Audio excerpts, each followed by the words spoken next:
ಇವತ್ತು ಮುದ್ದೇಬಿಹಾಳ ವಿಧಾನಸಭಾ ಕ್ಷೇತ್ರದಲ್ಲಿ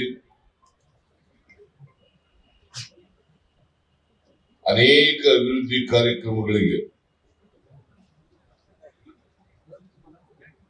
ಶಂಕುಸ್ಥಾಪನೆ ಮಾಡತಕ್ಕಂತ, ಲೋಕಾರ್ಪಣೆ ಮಾಡತಕ್ಕಂತ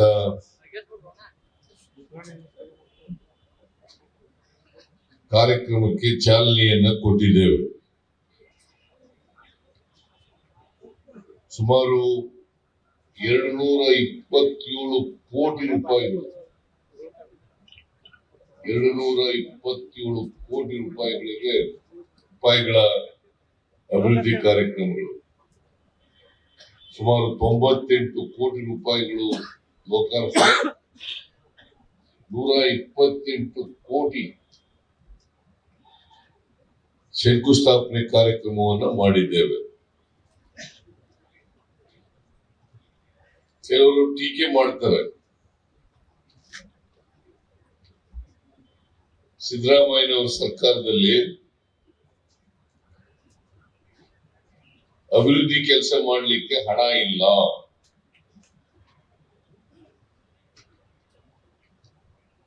ಇದು ಸುಳ್ಳು ಅಂತಕ್ಕಂಥದ್ದನ್ನ ಮುದ್ದೇಬಿಹಾಳ ವಿಧಾನಸಭಾ ಕ್ಷೇತ್ರದಲ್ಲಿ ನಾಡಗೌಡ ಅವರು ತೋರಿಸಿದ್ದಾರೆ.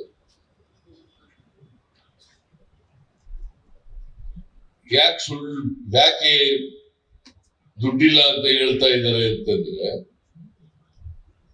ಜನರನ್ನ ತಪ್ಪು ದಾರಿಗೆ ಎಳ್ಲಿಕ್ಕೋಸ್ಕರ ಸಿದ್ದರಾಮಯ್ಯನವರ ಸರ್ಕಾರದಲ್ಲಿ 5 ಗ್ಯಾರಂಟಿಗಳನ್ನ ಕೊಟ್ಬಿಟ್ರು. ಈ 5 ಗ್ಯಾರಂಟಿಗಳನ್ನ ಕೊಟ್ಟದ್ರಿಂದ ಅಭಿವೃದ್ಧಿ ಕೆಲಸ ಮಾಡಲಿಕ್ಕೆ ಹಣ ಇಲ್ಲ. ಇದು ಅಪ್ಪಟ ಸುಳ್ಳು. ಅಭಿವೃದ್ಧಿ ಕೆಲಸ ಮಾಡ್ಲಿಕ್ಕೆ ಹಣ ಇಲ್ಲದೆ ಹೋದ್ರೆ ಈಗ 227 ಕೋಟಿ ರೂಪಾಯಿ ಅಭಿವೃದ್ಧಿ ಕೆಲಸಗಳಿಗೆ ದುಡ್ಡಿನಿಂದ ಬಂತು ಅಲ್ವಾ? ಇದರ ಅರ್ಥ ಏನು ಅಂತಂದ್ರೆ, ಬಿಜೆಪಿಯವರು ಸುಳ್ಳು ಹೇಳ್ತಾ ಇದ್ದಾರೆ ಅಲ್ವಾ? ಬಿಜೆಪಿಯವರು ಸುಳ್ಳು ಹೇಳ್ತಾ ಇದ್ದಾರೆ. ಇವತ್ತು ಅನೇಕ ಇಲಾಖೆಗಳಲ್ಲಿ, ಸಮಾಜ ಕಲ್ಯಾಣ ಇಲಾಖೆ, ಲೋಕೋಪಯೋಗಿ ಇಲಾಖೆ, ಕೌಶಲ್ಯಾಭಿವೃದ್ಧಿ ಇಲಾಖೆ, ಕರ್ನಾಟಕ ನಗರ ನೀರು ಸರಬರಾಜು ಮಂಡಳಿ, ಕೃಷಿ ಮಾರಾಟ ಇಲಾಖೆ, ಉನ್ನತ ಶಿಕ್ಷಣ ಇಲಾಖೆ, ಹೀಗೆ ಅನೇಕ ಇಲಾಖೆಗಳ ಅಭಿವೃದ್ಧಿ ಕೆಲಸಗಳಿಗೆ ಇವತ್ತು ಚಾಲನೆಯನ್ನ ಕೊಟ್ಟಿದ್ದೇವೆ. ನಾಡಗೌಡರು ಎಲ್ಲ ಕೆಲಸಗಳು ಆಗ್ಲಿಕ್ಕೆ ಕಾರಣಕರ್ತರು ಅವರೇ. ಇದಕ್ಕೆ ಈ ಕೆಲಸಗಳಾಗ್ಲಿಕ್ಕೆ ನಮ್ಮ ಹತ್ರ ಬಂದು ಸರ್ಕಾರದಲ್ಲಿ ಒಪ್ಪಿಗೆಯನ್ನು ಪಡೆದು ಈ ಕೆಲಸಗಳನ್ನು ಮಾಡ್ತಾ ಇದ್ದೀವಿ. ನಾನು, ನೀವೆಲ್ಲರೂ ಕೂಡ ನಾಡಗೌಡರ ಭಾಷಣ ಕೇಳಿದ್ದೀರಿ. ಅವರು ಬಹಳ ಸುದೀರ್ಘವಾಗಿ ಅನೇಕ ವಿಚಾರಗಳನ್ನ ನಿಮ್ಮ ಮುಂದೆ ಪ್ರಸ್ತಾಪ ಮಾಡಿದ್ದಾರೆ. ನಾಡಗೌಡರು ಒಬ್ಬ ಸಭ್ಯ ರಾಜಕಾರಣಿ,